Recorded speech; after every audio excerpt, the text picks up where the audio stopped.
ಇಲ್ಲಿ ಇವತ್ತು ನಾವು ನಮ್ಮ ತಾವರೆಕೆರೆ ಗ್ರಾಮದಲ್ಲಿ ವಿಶೇಷವಾಗಿ ನಮ್ಮ ಆಲ್ಮತಸ್ಥ ಸಮುದಾಯಕ್ಕೆ ಸೇರಿದಂಥ ರಾಮೇಶ್ವರ ಸ್ವಾಮಿ, ಸಿದ್ದೇಶ್ವರ ಸ್ವಾಮಿ ಮತ್ತು ಬೀರೇಶ್ವರ ಸ್ವಾಮಿ ದೇವಾಲಯಕ್ಕೆ ಏನು ಸಂಪರ್ಕ ರಸ್ತೆ ಇತ್ತು, ಸುಮಾರು ವರ್ಷಗಳಿಂದ ಅಲ್ಲಿ ಸಮುದಾಯದ ಬೇಡಿಕೆ ಇತ್ತು, ಅದಕ್ಕೊಂದು ಸಂಪರ್ಕ ರಸ್ತೆ ಮಾಡಿಕೊಡ್ಬೇಕು ಅಂತೇಳಿ ಇವತ್ತು ನಾವು ಇಲ್ಲಿ ನಮ್ಮ ಎಲ್ಲ ಮುಖಂಡರುಗಳು, ರಾಜಶೇಖರನವರು, ಸುತ್ತಮುತ್ತ ಇರತಕ್ಕಂಥ ನಮ್ಮ ಎಲ್ಲ ನಾಯಕರುಗಳೆಲ್ಲರೂ ಸೇರಿಕೊಂಡು ದೇವಾಲಯಕ್ಕೆ ಬೇಕಾದಂಥ ಸಂಪರ್ಕ ರಸ್ತೆನ ಅಕ್ಕಪಕ್ಕ ಇದ್ದಂಥ ಗ್ರಾಮಸ್ಥರನ್ನ ವಿಶ್ವಾಸಕ್ಕೆ ತಗೊಂಡು ಕಂದಾಯ ಇಲಾಖೆ ಕಡೆಯಿಂದ ಅಳತೆ ಮಾಡಿಕೊಂಡು ಒಂದು ಜಾಗ ಎಣಿಸಿ ರಸ್ತೆ ಸಂಪರ್ಕ ಮಾಡಿಕೊಟ್ಟಿದ್ವಿ.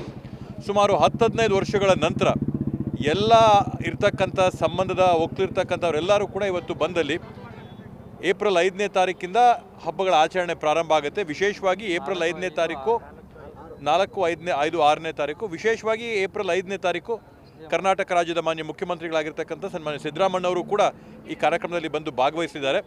ಆ ಒಂದು ನಿಟ್ಟಿನಲ್ಲಿ, ಆ ಒಂದು ಸಂದರ್ಭದಲ್ಲಿ ರಸ್ತೆ ಮಾಡಿಕೊಡೋದಲ್ಲದೆ ರಸ್ತೆಗೆ ಏನು ಬೇಕಾದಂಥ ಡಾಂಬಾರ್ ವ್ಯವಸ್ಥೆಯನ್ನು ಎಲ್ಲ ಪೂರ್ತಿ ಮಾಡಿಕೊಟ್ಟು ಸುಸಜ್ಜಿತವಾದಂಥ ವ್ಯವಸ್ಥೆಯನ್ನು ಮಾಡಿಕೊಡ್ಬೇಕಾಗಿದೆ. ಇವತ್ತು ಸಮುದಾಯದ ಪರವಾಗಿ ನಾವು ಮಾಡ್ಕೋತೀವಿ.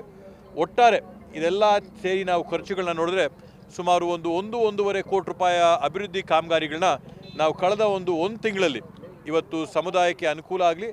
ನನ್ನ ಪ್ರಕಾರ 8-10 ಸಾವಿರ ಮನೆಗಳು ಇಲ್ಲಿ ಒಕ್ಕಲಿರ್ತಕ್ಕಂಥವ್ರಿದ್ದಾರೆ.